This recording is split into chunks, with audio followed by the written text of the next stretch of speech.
Hello everyone and welcome back to my channel. On today's episode of me talking about 7 things, I'm going to be going over episode 3 of Apocalypse, dropping like zombies. Now before I continue, please check out the links in the description below. Now at the beginning of the episode, we see Joe spending his first night alone. There's lots of animal noises and he makes a big fire to try to scare them off because you never know what could be out there. And I think they use the audio of his yell from his first challenge as kind of oh, he's by himself again dealing with the animals. Let's use the same audio of his yell. It might have been a different audio, but it sounded just like his yell from his first challenge. And day 5, and Joe goes hunting for some scorpions, and he's pretty successful. And then he finds a moth, and he cooks it up a little bit, but then we see him getting sick a little bit after. And of course, we have to see him upchucking on camera in great detail.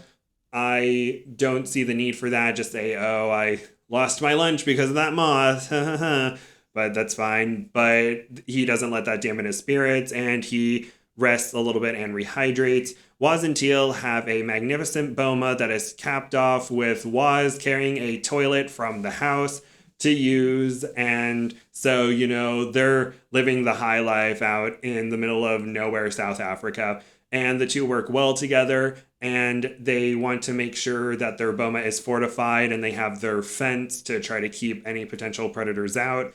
And they decide to focus on food, and Waz finds some warthog holes, and so he tries to devise a plan to maybe get a warthog, and then he spots some kudu, and he also makes a blind to potentially hunt from as well. And Teal gathers some Mopani leaves so that they can get some nutrients. And I wonder if the other teams got any Mopani, but unfortunately we just see Teal getting some for her team, but who knows. And then Stephen Lee Hall Jr. and Alexa check their fishing lines, but unfortunately they catch no fish.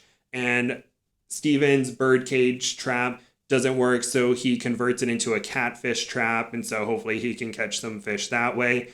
And then Frank continues to hunt by the secondary water source, but isn't successful, but mentions seeing a lot of kudu, but unfortunately they may have detected his and or the camera crew's scent, and the kudu ran away. Wes, Miranda, Kel, and Stephen Kelly are looking for food. Miranda is getting hit hard by the lack of nutrients. The group tries fishing to get some necessary calories, and unfortunately Miranda isn't feeling well, and Kel goes back to the shelter and tries to make sure she's okay. A medic arrives to assess the situation, and Miranda has an elevated heart rate due to dehydration and lack of iron, and she is clear to continue, but will be monitored by the medics.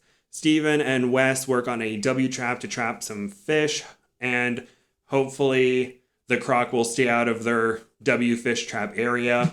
Maybe it could go around, but maybe if the croc is like, I can't get through this opening, it'll go away, but hopefully it doesn't go out and around to get the fish, but who knows. Wes goes hunting while Steven gathers materials for his trap, and it looks like it's around the same time, and Steven sees some guinea fowl, and Wes sees some potential big game to hunt, but both are unsuccessful in getting the food.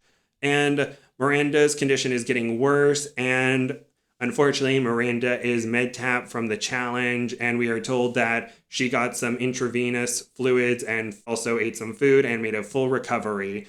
And then after Miranda tap, we skip to day 7. Frank changes tactics with hunting. He gets a beehive smoker and puts elephant dung in it to help cover up his scent more so the animals won't be as weary of the people in the area. And while Frank is hunting, after getting the beehive smoker and adding elephant dung to it, he gets a hit on an impala, and after a little bit he starts tracking it, and after about an hour and a half he manages to find it, and Frank gets the first big game of the challenge. Congratulations to Frank. He's happy he can provide for his team.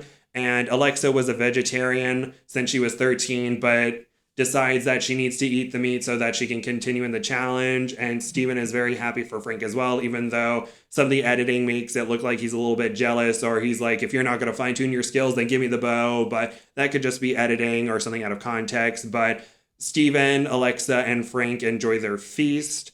And then Joe checks the fish trap that Amber made, but unfortunately there are no fish, and so he decides to go hunting to try to get some necessary calories so that he can eventually be extracted from the challenge. And before he does the hunting, he makes his own little water filtration system where he has a bucket with holes at the bottom. He has leaves, dirt, and crushed up coal in there to get rid of the big particles, the bacteria, and filters everything. And he doesn't seem to get sick, or at least we're not shown him getting sick, so his filtration system works, so that's good for him. And when he does go hunting, he hears a noise, and it turns out to be a bull elephant, and he hides from it, and the bull elephant eventually goes away. So thank goodness Joe's okay in that scenario, and hopefully the elephant doesn't give him too many problems in the future, but we shall see about that. And Stephen, Kelly, and Wes work on the W trap, and they have to be really careful due to the croc in the water. And Kel goes hunting for tadpoles, and she's not doing really well, and she mentions the lack of food and the intense heat at night, and she talks about cramping, and unfortunately she seems to be going downhill. Waz goes out to build a blind for effective hunting, and he does some hunting but unfortunately is unsuccessful. And that night, Waz and Teal hear animal noises by their gate. Day 8, Wes and Stephen Kelly go fishing while Kel is collecting firewood. She talks about she's experiencing cramping, and she says there's something wrong with her liver as well, and she's never felt pain like this before. And Stephen and Wes are unfortunately unable to get food, and shockingly, Kel decides to leave the challenge. There didn't seem to be much buildup to me, so she's just like, hey, BT dubs, I'm going. And so I was just like, oh, that's unfortunate. Maybe we can see her come back, and maybe we can see Miranda come back, but we shall see. Waz and Teal find tracks near their camp, and Teal is worried about lions near the area, and she and Waz gather more material to fortify their shelter. And unfortunately, while working on the shelter, Teal hurts her eye with some wire, and she doesn't call a medic right away, but she doesn't think she scratched a cornea, and she says that eyes heal fast. And that night, Teal is awoken by the smoke irritating her eye, and it's kind of swollen shut, so that's very worrisome. And then Stephen Lee Hall Jr., Alexa, and Frank are all well fed. They feast on some stew, and they're doing so great, and everything's working out wonderfully. And later that night, they hear something big near their boma, but they're all okay. And we see a little vignette near the end of the episode of Joe doing some target practice with the bow and arrows, and he finds some taxidermy animal heads and uses those for target practice. And he seems to be getting a lot better. And if we learned anything from Last One Standing Season 3, it's practice, practice, practice with your bow and arrows, everybody. Day 11, and Teal made a fabulous eye patch for her eye. A medic comes to check on it. It turns out she cut her iris, and the eye is clean to prevent infection.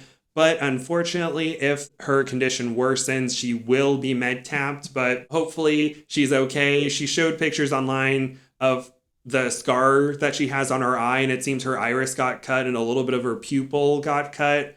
But we still have moments in the trailer that we haven't seen yet during the episode, so hopefully that means she makes it all the way through and doesn't get med-tapped. But as of right now, she's doing okay, and the episode ends there. So 2 taps. We have 4 people who tapped in total: Russell, Amber, Miranda, and Kel. That's very unfortunate. Maybe we could see a few of them come back. I don't know. But Stephen Lee Hall Jr. is on day 283 and 17 more days, and he's the first survivalist to 300. Waz has 151 days. Wes has 107 days. Frank has 46 days, while Alexa, Joe, Stephen Kelly, and Teal have 32 days. Episode 4, Stormageddon. An unrelenting electrical storm pounds the wasteland for 3 straight days. Survivalists scavenge wreckage for roofing materials and gutters to stave off flooding. Barely protected inside a junk car, Alexa's challenge is at risk due to hypothermia. Dun dun dun.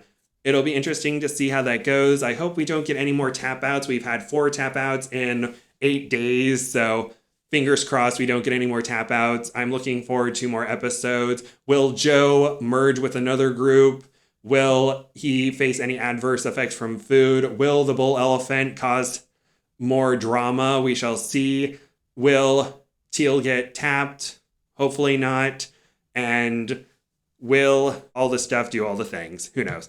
Anyway, thank you all so much for listening. Please like, comment nice things, and subscribe. And I hope you all have a wonderful day. Okay. Bye-bye.